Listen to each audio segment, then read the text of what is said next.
as long as you provide a roof that doesn't leak, water that's hot, an air conditioner that's cold, you pick up the trash, you provide them a place that they can call home, they're going to stay with you for a very long time because moving costs money too. And yeah, I agree. And that kind of goes to background checks. Like, I don't know about you guys, but with background checks, I really just look for the no serious criminal records, felonies and violent things like that, and no evictions.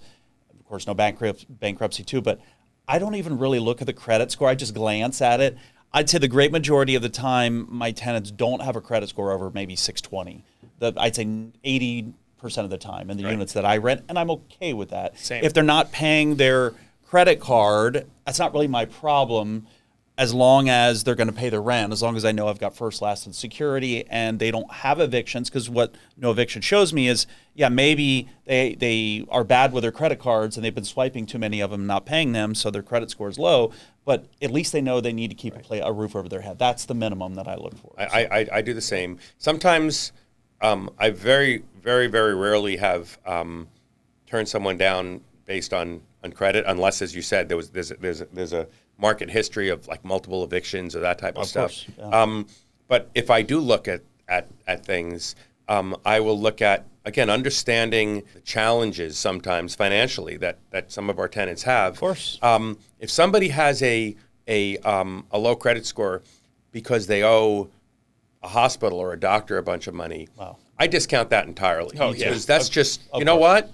Life in America. Right, I get it. That's Sure. life in America. If somebody has collection accounts from 3 different car dealerships and 4 different cell phone companies, I'm starting to think, okay, here's someone who's not even paying the bills for their basic necessities. True. That might be a problem. It's true. And so you look. I would look at it that way. I don't look at the credit score. You look at the credit lines. I look at the habits. Yeah, the habits. Right. Yeah. If you're paying your electric bill, you're paying your cell phone bill, you're paying for your car.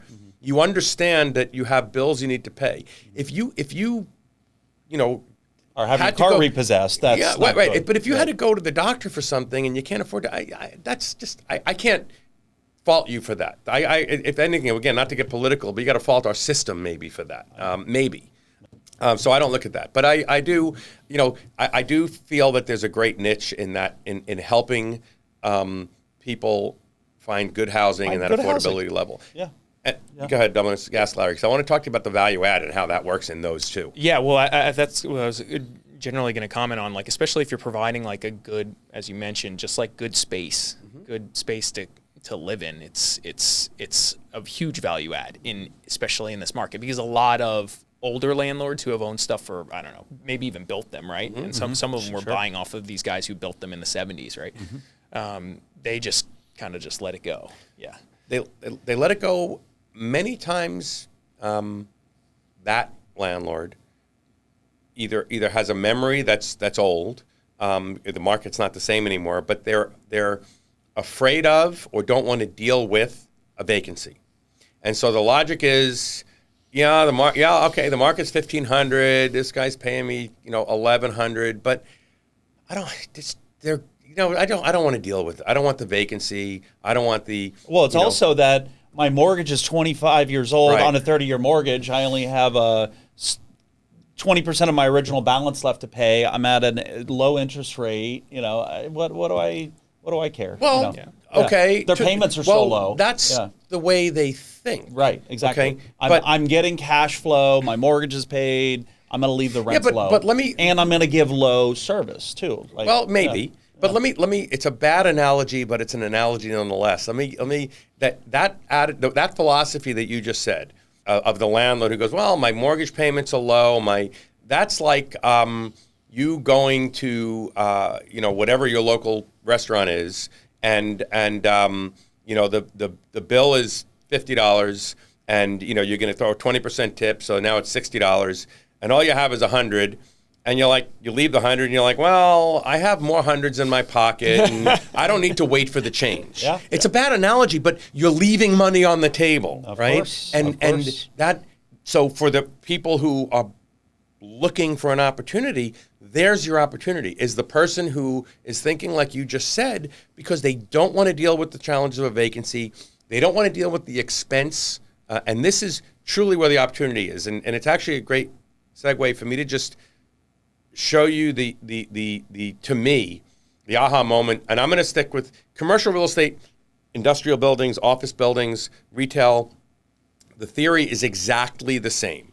But I'm going to talk about, for this example, a multifamily building versus, let's just say, a single-family home for a minute. First of all, I on the single-family homes, I love, all of these flip this house shows that you see. There's one in particular that I laugh all the time. And my wife, if we're watching together, she goes, "Okay, here he goes. He's about to have a rant," because the guy will come in. This is the guy in Vegas. The guy and he's driving his Ferrari and whatever, and he comes up and he's flipping this house, and they come in and he walks in, and the contractor might say, which before I go there, you always have to plan for the oops or the what if, for the unknown. Yeah. You can't put your pro forma together and have it exact to where at the end of the day you're going to make $30,000 because you could find a $20,000 mistake, right? So the guy in Vegas, he comes in and he's the contractor says, "Well, we have a problem." Well, what's the problem? Well, you see, when we opened this up, there's this. I'm going to an extreme on this one, but there's this cross beam that's kind of supporting the house, and it's got termites and it's got this, and it needs to go.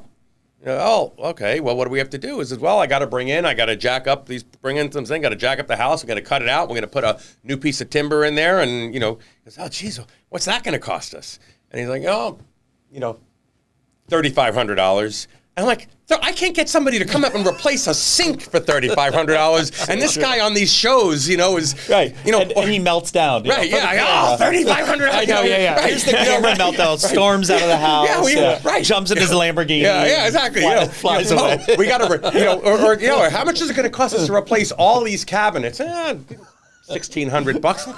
I turned to my wife. I said, "Our sink costs more than $1,600. I mean, come on." Yeah. So the expectations my customers have when they're like walking through a house when I'm brokering a deal, it's like, no, they watch HGTV, right? Like, and they think it's expensive, right? Yeah. And so first of all, that's not real. Secondly, so when you have these blank moments, right? They always cost more than what you see on TV, and you have to be able to afford to carry it. Otherwise, if your deal is that thin, it just lost.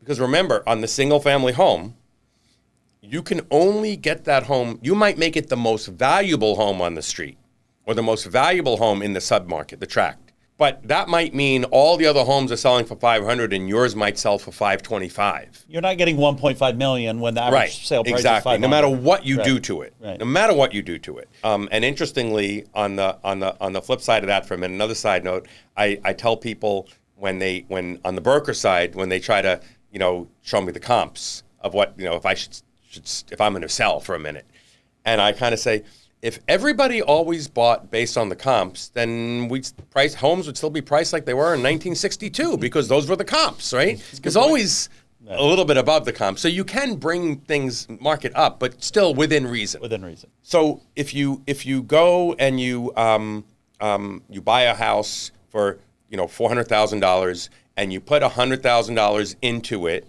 you might be able to sell it, let's just say, for $600,000. You have $500,000 in, you sell it for $600,000. By no means is that a bad thing. You made $100,000. Remember, it's a job. By the way, the IRS does not consider you in the real estate business if you flip houses. Yeah, that's income. That is income. That is inventory. That house is no different than you buying a car, cleaning it up, fixing it up, getting rid of the dents, putting new tires on it, and selling the car. That house is inventory. That is what you are selling. You're not in the real estate business. You don't get the tax treatments of real estate, which is, even if you're paying taxes, first of all, you can't do a 1031 exchange, I don't think, when you're flipping a house. No. I don't, okay. Yeah. You definitely don't get the capital gains tax treatment of that when you're in the business of, you might get away with it once, but if you do this over and over and over again, now you're in the business of flipping homes, the IRS says, that's inventory. And you made $100,000. That's great. Now, if you decide, I'm going to take a month off and just go hang out in Hawaii, you're making nothing. because you're out of the business, right? You're done. What I like to say is you got to keep doing it, right? So Right. you got to keep performing this magic trick. You got to keep iterating, improving, getting more creative. It's a job that requires you to figure out the next step. When you buy an asset and you hold it, you kind of can just, Right. like, okay, that's that. So let's talk about the same value add. Let's just say that you buy this apartment building from that guy who is just now he's done. He never really wanted to. And there's lots of these out there. I'm not making this up. He's owned the building for 30 years. He hasn't really done much to it. The units are tired, but the rents are. I'm going to use examples of real life from me. The rents are $1,100. On the market, if it was a nice new unit in the same quality of building, but the building was painted, whatever, let's just say, might be, let's just say $1,500, $400 gap, which sounds like, well, okay. And you go in and you go into the unit, you gut the unit.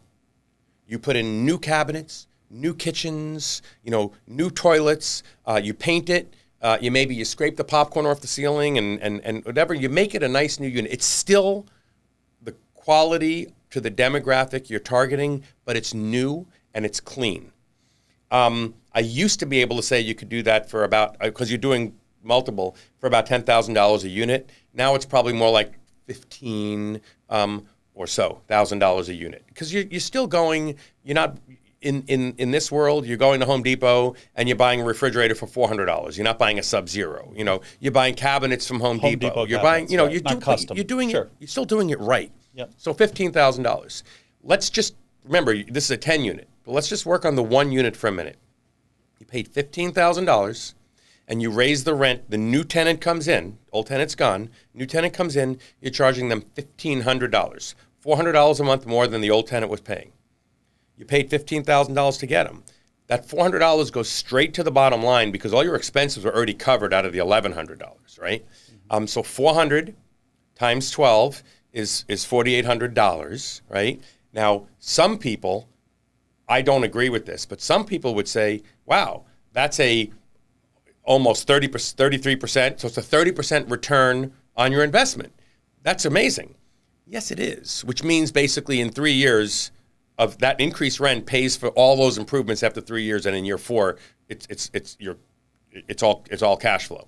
That's true, but I don't agree with that. I don't look at it that way when you're in the value add world.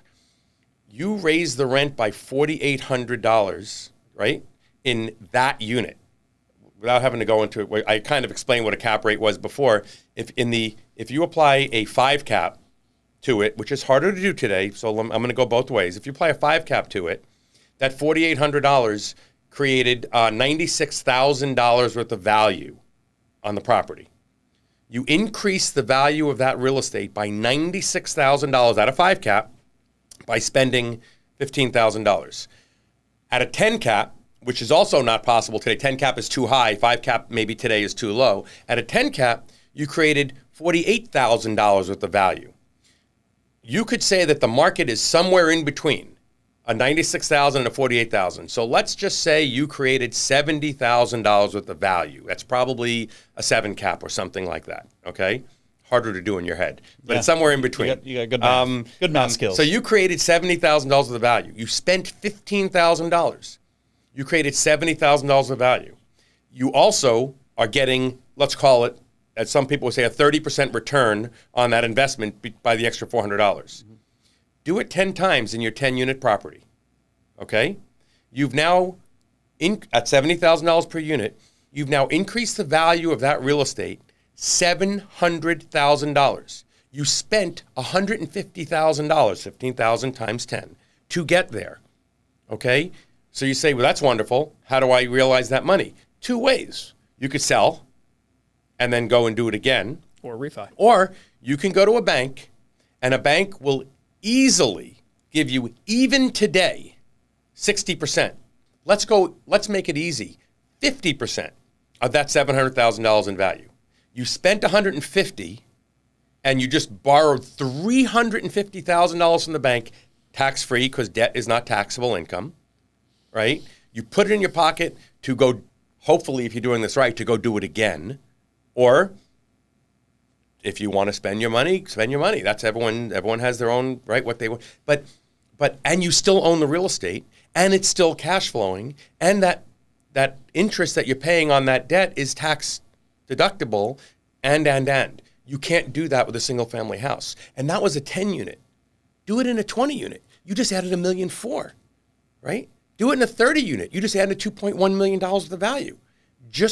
And yes, the numbers get bigger, but that's what makes it so exciting. And it's because, again, back to scalability, you're probably going to have the same crew of guys going through. You're going to turn units, and yeah, maybe it takes a little longer because it's 30 units as opposed to 10 units, but it's not like you have to reinvent the wheel and you have to start over again. And that's how Connor and I grew our portfolio. We did exactly that. They talk about the Burr method, right, which is basically what you just described with the refinance and then repeat, right? And some of these shows or speakers say, hey, I refi out in 3 months or 6 months.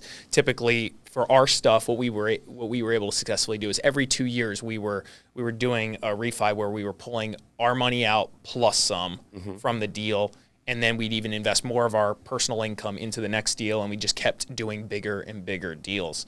And so every 2 years it was a refi for the past 12, 13 years on the deals that we bought. And the way we did that was you don't even have to get crazy. You don't have to immediately gut the whole place. I did do that a couple times, but you can just test the market. Okay, we bought it 1,100 of rents. We got one vacant unit. Either we're going to renovate this and just push it as high as we can, or we're just going to put this on the market for, 1,100 rents. We'll put it on the market for 1,500, see if that happens. And in some cases, we were able to get market rents without doing anything in this recent, 5-year period. And it's like, wow, okay, so we just created all this value because of the supply-demand issue, not so much because of the work we put into the deal. And so now we just made a bunch of money by the way you just described without spending any money. And we do that as well. So we don't go in and clean out a property. Now, sometimes we have to. Yeah, exactly, same. And the reason that sometimes you have to is now there's the other kind of landlord who knows they're in a rougher neighborhood, they're running a rougher property, they're not running it correctly, and they want to sell, and so they will lease it to anyone who can fog a mirror. They don't run background checks. They get you in. They figure out a way to get you to be able to give a deposit and pay the rent so they can actually claim that on the rent roll, and maybe they don't pay the rent ever again. They're bad tenants. Then good for you. I've seen closings you've done where they even fudge the rent rolls, and they're saying they paid those months. They supply the rent rolls, and then suddenly, miraculously, those tenants don't pay as soon as the new buyer we've done takes that. over. We've purchased property like that, and those are one of those oh crap moments, right? And you deal with it. You have to. But so you clean out those units first. You call Jaron. You say, hey, I've got a bunch of evictions. You get those people out. You fix those units. You let everyone else stay. And then when those are done, you slowly start. So the other thing is within reason. And remember, there's always this moral issue of trying to be a good landlord, right? But it's still business. You still have lenders to pay. You still have insurance companies to pay. And you still have investors sometimes to pay. And the government, don't forget. And the government. Because they're very forgiving, exactly. right? Yeah. You start to know when you're doing it the way you were saying, and the way I'm saying is you don't do it all at once. You start to understand who your good tenants really are and who your troublemakers are. And if they're a good tenant, let's just say, again, you have a bigger property. So we have a 65 unit, we have a 94 unit. On my 94 unit property, I don't go and raise the rent on 94 units at one time. That would be chaos. And it might set me up for a disaster. I might get 20 units back. I don't want 20 units back at once, right? You might let some go month to month, try to raise a few, see how it goes, and then slowly those month to month, then put them back on higher leases. So you start to look and you say, okay, hypothetically speaking, you have two people who are both paying the same rent, and one is always out there sweeping the doorstep. The trash is always in a trash bag, tied up in the dumpster. The rent is always paid by the second of the month. They never have loud parties. They never bother their neighbors. And then you have the other person who they put the trash out at the front door on Monday. It's still there on Thursday. When not tied up. When it's not There's tied, just right. And so now blowing it's all everywhere. over the place. They open their doors and play the music. You can hear it 2 towns away. Well, whose rent do you think you're going to raise first? In other words, who do you look at and you say, it'd be really sad to see that good tenant leave. I wouldn't necessarily mind if this tenant left. So let's test this guy. Yeah. Right. You test. So because being a good landlord also means trying to make sure that your tenants have good neighbors. If you enjoyed this episode, please like and subscribe to the channel, and thank you very much.